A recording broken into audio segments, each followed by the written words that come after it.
सभी भक्तों को श्री शिवाय नमस्तुभ्यम। हर हर महादेव। धन की समस्या या संतान की समस्या, सोमवार का दिन, रामनवमी का दिन आपकी ये दोनों समस्याएं समाप्त होगी। इस समस्या के समाधान के लिए कीजिए सोमवार रामनवमी के ये दो उपाय। सबसे पहले वीडियो को लाइक कर दीजिए, चैनल को सब्सक्राइब कर लीजिए और अधिक से अधिक लोगों के पास ये वीडियो शेयर कर दीजिए। कमेंट में हर हर महादेव, श्री शिवाय नमस्तुभ्यम और जय माता रानी लिख दीजिए।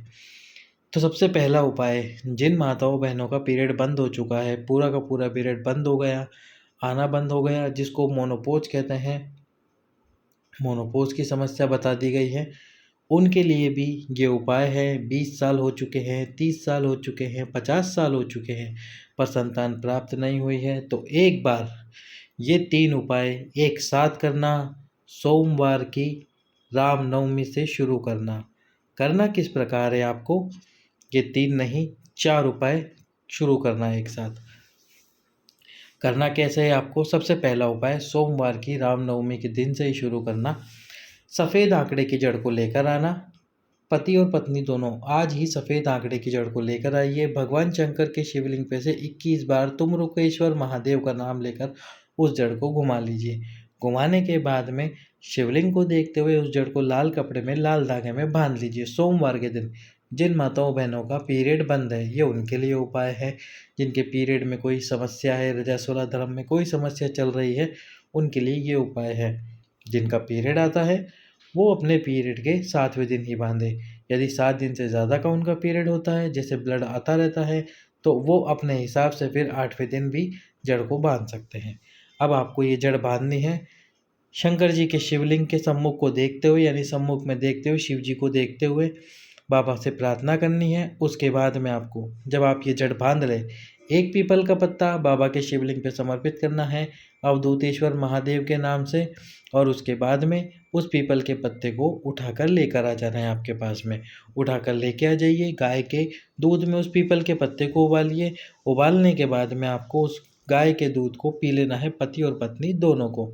1 महीने तक ये दूध को ज़रूर पीजिए। जड़ को बांधे रखिए 1 या 1.5 या 2 महीने तक, कम से कम 2 महीने उस जड़ को बांध के रखिए। उसके बाद में जैसे ही आप ये जड़ को बांध लें, उसके बाद में आपको करना क्या है, प्रतिदिन बाबा के शिवलिंग पर दक्षिण दिशा से 1 कलश जल समर्पित करना है। दक्षिण दिशा कौन सी होती है, जिस साइड महादेव की जलाधारी होती है वो हमेशा उत्तर दिशा कहलाती है।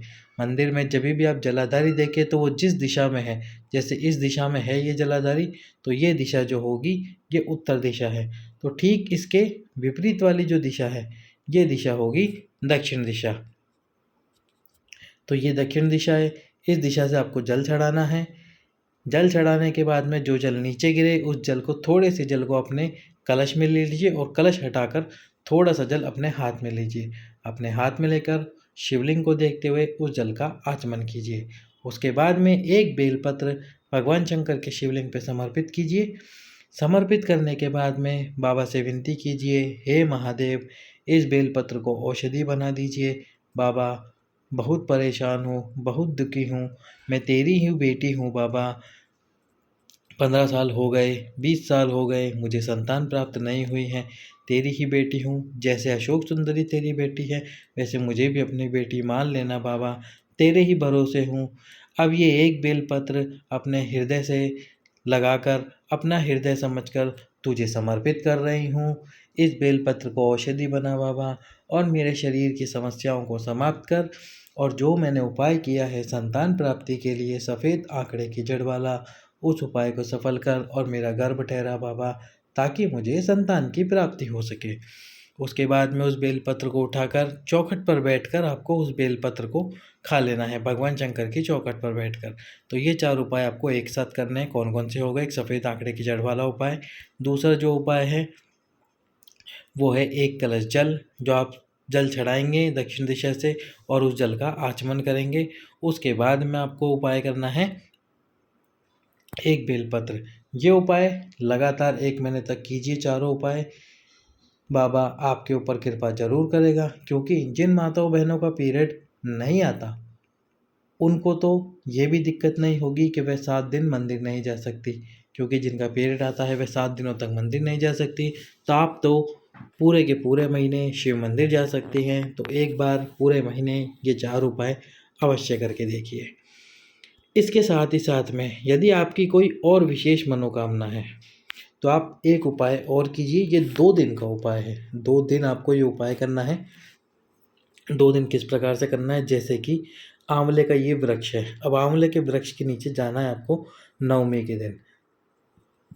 नवमी के दिन जाना है। नवमी के दिन प्रदोष काल में जाइए। प्रदोष काल में जाकर करना क्या है आपको, सबसे पहले तो एक घी का लंबी बाती का दीप प्रज्वलित कर दीजिए।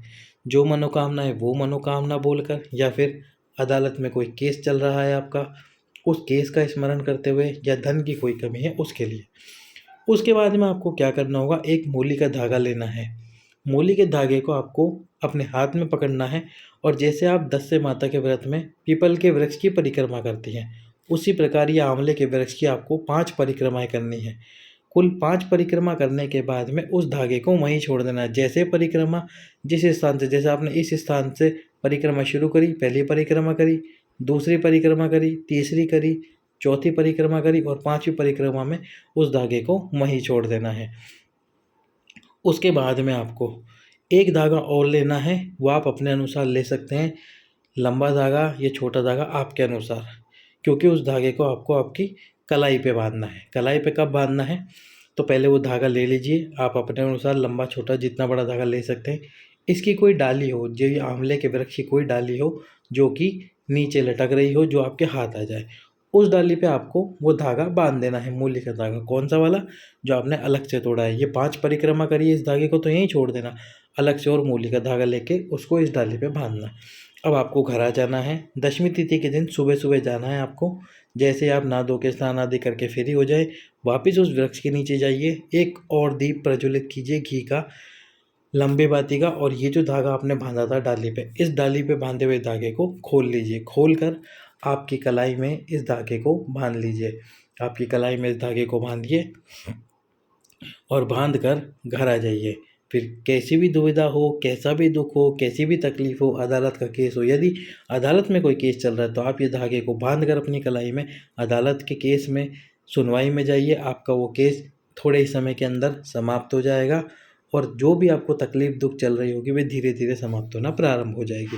ये 2 दिन का उपाय है, अष्टमी तिथि और क्षमा कीजिए, नवमी तिथि और दशमी तिथि। ये 2 दिन का उपाय है। रामनवमी तिथि का उपाय रामनवमी के दिन कीजिए, सोमवार को, और मंगलवार के दिन कीजिए। यदि आपके पति का अदालत में कोई केस चल रहा है तो वह आप उनके लिए भी ये उपाय कर सकती हैं, उनको भी ये उपाय बता सकती हैं। सभी भक्तों को श्री शिवाय नमस्तुभ्यम। हर हर